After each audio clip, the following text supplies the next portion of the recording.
les féministes québécoises ont eu un moment où elles ont été très importantes pour nous, les femmes. Je les remercie de pouvoir voter.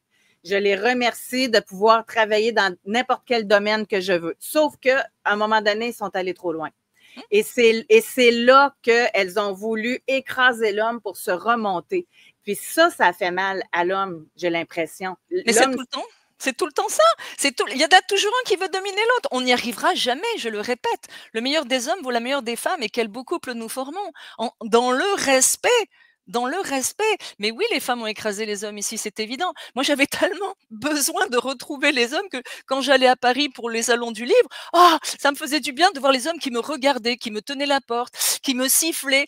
Ça faisait un bien. J'allais chercher de la testostérone en France, je le dis haut et fort. Mais les femmes d'ici, on n'est pas habitués à ça. Moi, je me rappellerai toujours de à un moment donné, c'était au Costa Rica la première fois que je voyageais seule. C'était à cadeau. J'étais à San Jose. Puis à un moment donné, je suis dans la rue. Puis là, il y a des hommes qui sorvaient puis ils m'ont sifflé. J'ai quasiment eu peur. Ben oui, je sais. Mais oui. Puis pourtant, tu sais, c'est... Alors qu'en France, j'étais à Paris de l'âge de 23 ans à l'âge de 40 ans avant d'émigrer au Québec. Et on klaxonnait, que ce soit les ouvriers sur les échafaudages qui sifflaient. Puis moi, je me retournais, je disais merci beaucoup les gars. Et puis voilà, c'était naturel. La galanterie, mais c'est drôle parce que j'induis la galanterie. Quand je suis dans une situation avec des Québécois, ils deviennent galants automatiquement. Donc, c'est dans ce qu'on dégage aussi.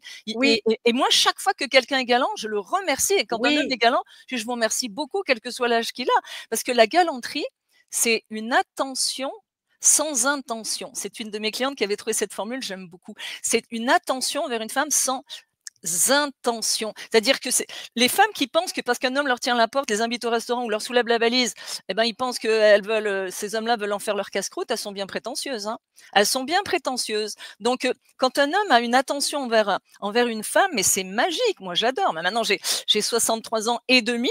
Mais quand un homme a une attention envers moi, même un petit jeune, mais j'adore ça.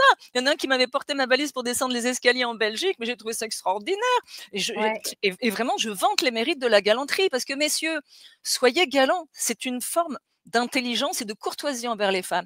Et si la femme, elle vous rembarre, très bien, vous savez que c'est pas la bonne pour vous. Et vous savez qu'elle est mal éduquée, elle aussi.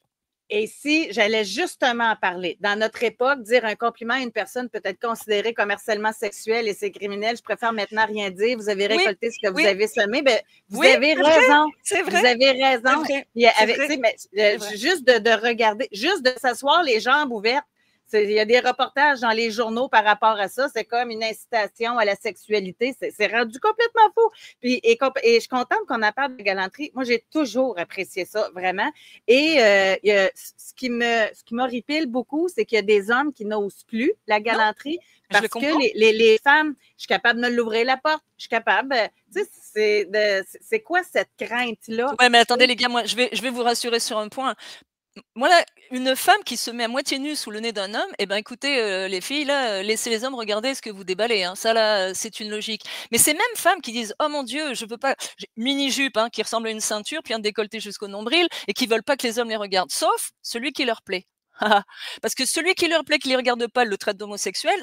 Celui qui leur plaît pas, c'est un gros cochon. Il faut juste que ce soit celui qui leur plaît, qui les regarde. Ça devient compliqué, Taboura.